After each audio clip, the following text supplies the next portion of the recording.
Hi, good afternoon. We're here with Phil Argent from All Gardening in Harrogate. How you doing, Phil? Very well. Enjoying the sun in between the showers. So Good, far so good. good stuff. Spring is on its way.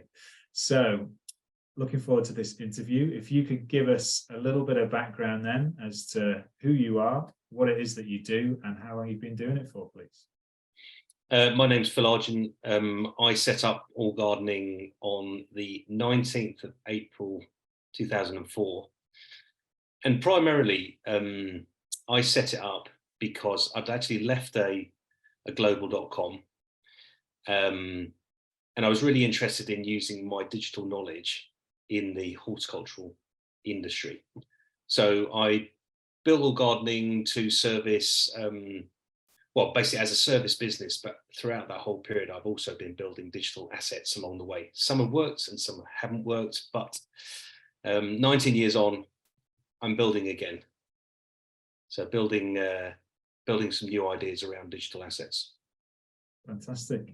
So, in terms of what makes you different and stand out from other people in the sector, you mentioned that you're doing things the other way around there. What makes your service products unique, you think? So the one thing that's really interesting, and certainly the focus for this year, considering that this is the second, well, the economy's been in quite a tricky position for a long time now, but the economy's probably worse than it's ever been in my 19 years of trading.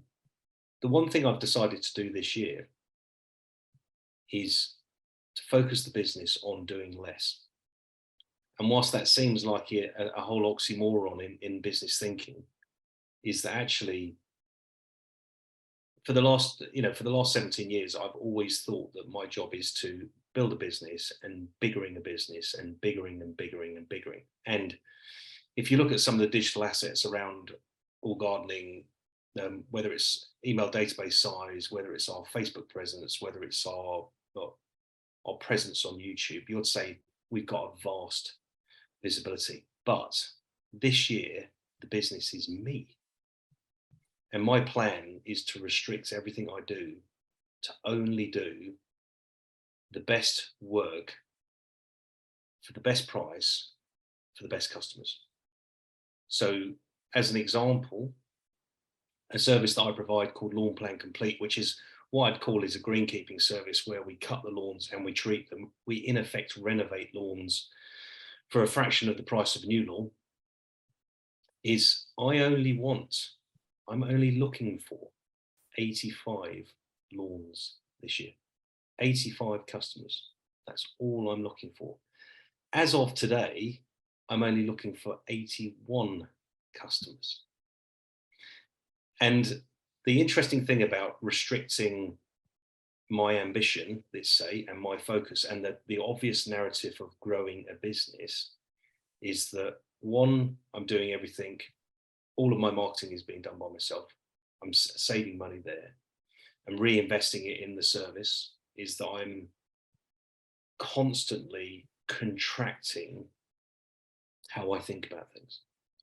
So I always say to myself, I want to do something better. How do I do it better? I say, well, I have to do it better for one person. And that's the whole ideology. You know, there are many lawn care businesses in the UK and around the world that claim to look after 1 million lawns a year. Good luck to them, really, is my mind, because I don't need 1 million.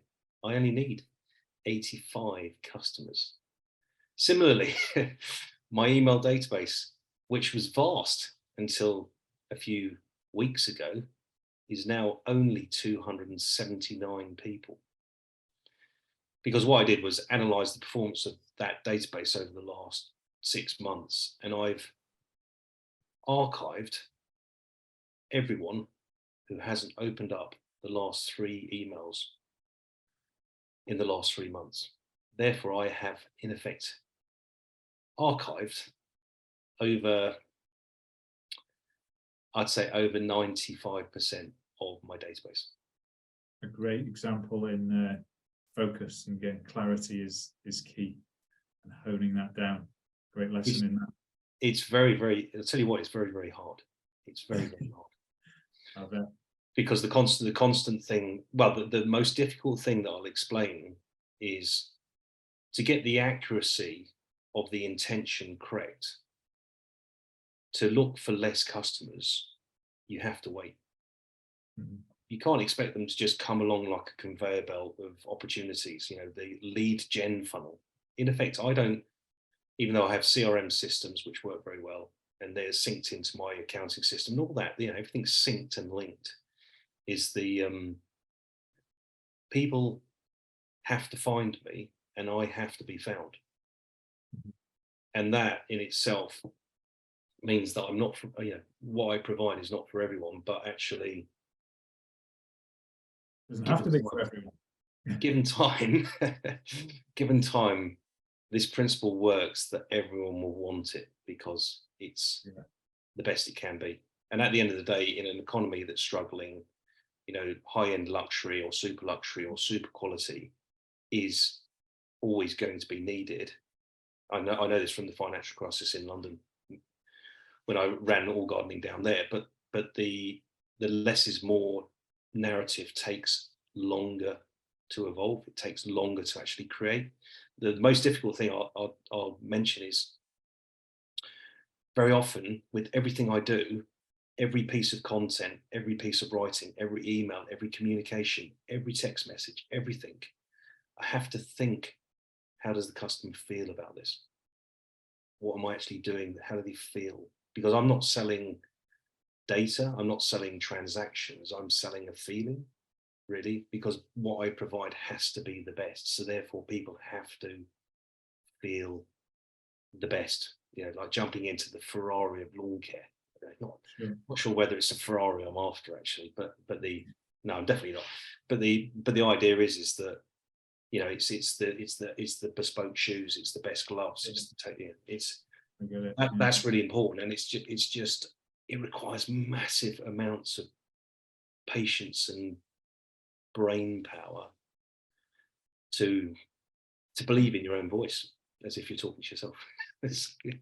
So you've covered a fair bit there in terms of what it is that you're looking to achieve, and I suppose reversing psychology around what you're trying to achieve from small to big rather than just constantly being big.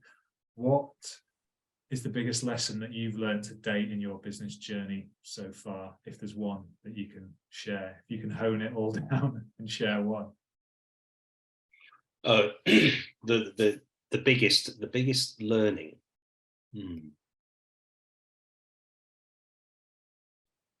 I think that in itself, this is the question, is consciously before, let's say when the economy is more favorable and you run say a linear sales and marketing system, I will spend money on awareness, we'll spend money on engagement, we'll spend money on leads, we'll convert leads, and you know, it's a funnel of metrics. That funnel is very hard to qualify quality because you're running a linear funnel that has nothing to do with quality. It's got everything to do with conversion. And I think looking back on the last 19 years, I think I always had the narrative in the beginning, because obviously I worked for Virgin for many, many years, the Virgin megastores, is that if you cut me in half, actually, I'd probably bleed Virgin blood. You know, it's kind of, you know, I'm very, very brand loyal. My first job on Oxford Street was at the Virgin megastore. So one of the very first megastores. But I think the last, well, this say particularly the last 15 years, everything's been about optimizing and performance marketing and performance and optimizing. I don't think that's the way we should go about things anymore. I think it needs to be much more system driven, quality thinking. And those two narratives don't align very well with linear funnels and optimization channels and metrics. But look, if you focus on quality, you know you know from the customer feedback, you know that you have to listen for the quality. You don't have to look at the metrics to know that you're providing excellent quality. I think that's my biggest learning. It's a great share. It's one that I've not heard before, and people answer that. But I agree with you when it comes to marketing and that quality aspect. And yeah, it's definitely resonating what you say about the linear things where it's about volume and just numbers. But well, just to sort of package that up very, very slightly, over the last 5 to 7 years, I'd say, if you look at performance marketing through Google and Facebook, both of which I've spent much money on, is that what's happened over the last 3 to 5 years is it's all become renting customers. The dominance of those two platforms has meant that you are competing, because the system is now so optimized, is that anyone can join the digital market and start buying traffic. And the problem is now the market's saturated. So therefore, all you're doing is competing against budget, really. So everyone is just saying, I've got more money than you, I'll rent your customers, by doing a better off than you can. It's just a battle to the bottom. The cost of recruiting, the cost of rental of a customer goes up, the profit goes down, the businesses fail, the cycle repeats.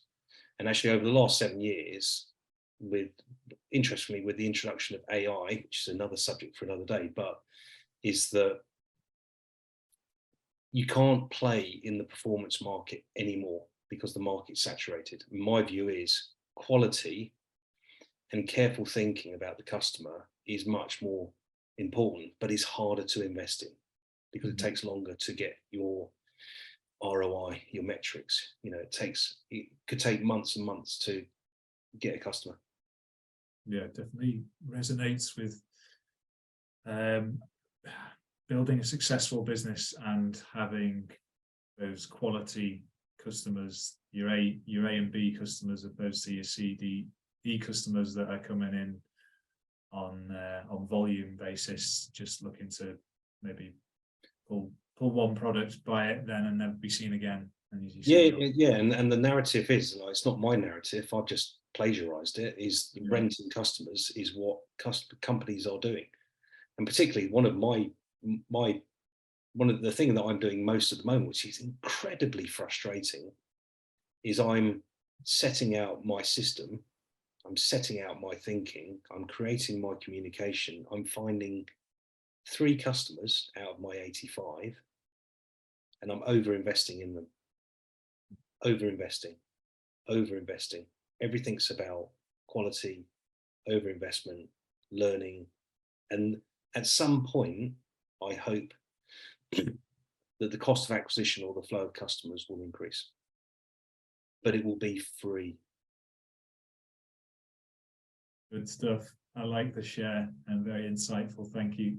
So what inspires you to do what you do in terms of the way you're thinking now? I'll tell you the part of all gardening, which is quite interesting, is there's this project. It's called the Acorn Project, and the idea came from a conversation I had with my grandmother many years ago. She gave me a book called The Man Who Planted Trees, and it's a French novel to do with a guy that during the Second World War basically just planted trees without the consideration of reward. He just planted trees. While everyone was killing each other and fighting over things, he just planted trees. And at the end of the war, people then discovered a forest, right? And I was part of a big .com. We were battling against eBay I was there for about 5 years.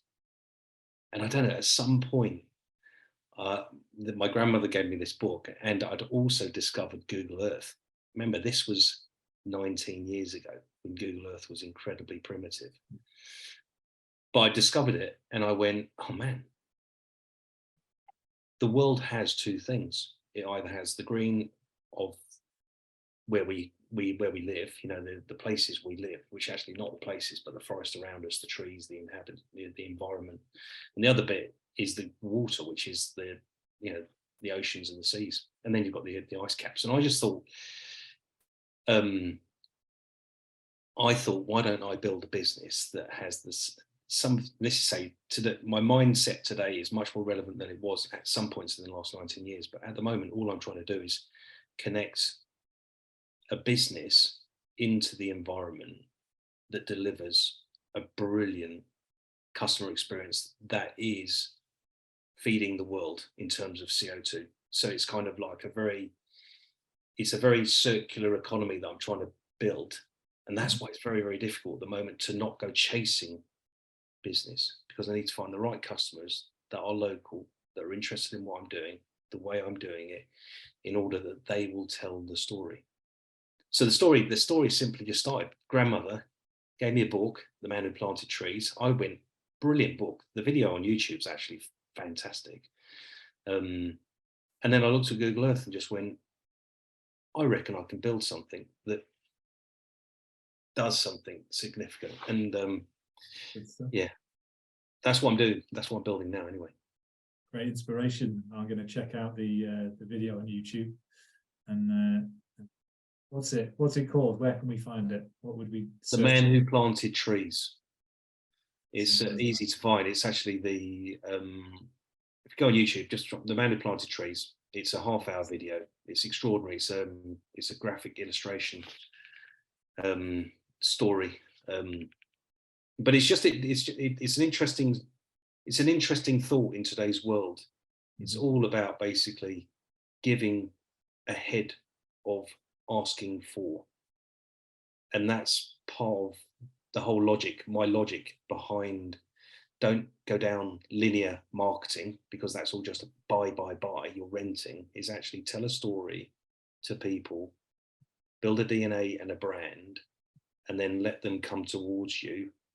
And when people phone me up and say, "Oh, I'm really interested in Lawn Plan," I fall off my seat. It's like excellent. You've obviously you've travelled on the journey. Do you know about the Acorn Project? Yeah. I've read 50 pages of your website. You know, it's kind of, the website's got 1,000 pages on it or so, because I do a daily podcast blog. Where can we find the website? What's the website address? allgardening.co.uk.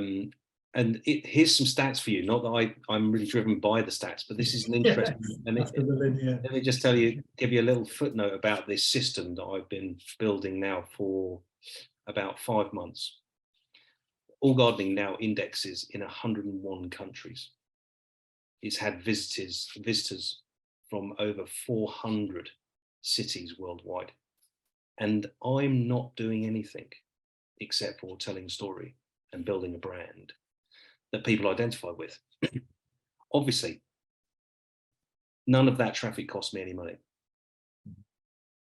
And it presents a future opportunity for the brand, because keep in mind, the Virgin, where I came from, was a global brand in very, very different ways. Is that my beady little brain is basically building a global brand.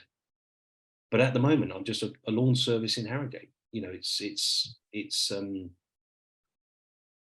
one step at a time. It's basically building a business into the future.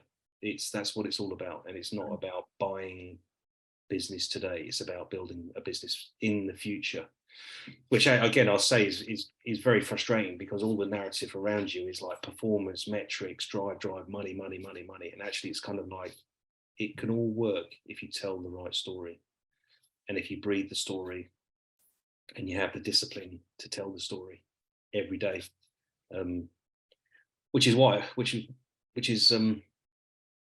do, whilst going out and renovating lawns. So, well, it's been an absolute pleasure talking to you. Thank you very much for sharing all that you have, and it's a really intriguing, interesting way of building the business. So I look forward to keeping an eye on it. Thank you very much. Good. Thank you for your time, and yeah, we'll see what happens.